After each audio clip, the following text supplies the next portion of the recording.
ئەوە کاندیدەکەیە کە دەسەڵات لێی تۆقیوە کە ڕۆژ نییە لەم پەری بۆ دروست نەکا. بەڕێز جەنابی سەرۆکی کۆمەڵی دادگەری، سوپاسی متمانەت دەکەم کە هەمیشە پشتگیرم بووی. من هەر ئەو ئەحمەدی حاجی ڕەشیدەم کە لە پەرلەمانی بەغدا لە بەرامبەر هاوپەیمانیەکی 182 کورسیدا بە تەنها 2 کورسی پەرلەمانیەوە ڕوبەڕوویان وەستامەوە.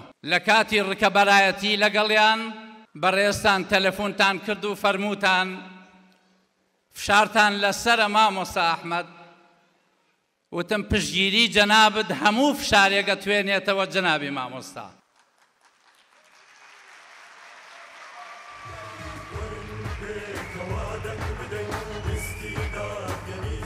فەرمووتان توانای خۆڕاگریتان هەیە بەرامبەر ئەو هەموو فشارە. عەرزم کرد جەنابی مامۆستا ئەوەی بتوانێت کۆمەڵ بێ دەتوانێت فشاری هەموو دنیا قبوڵ کات.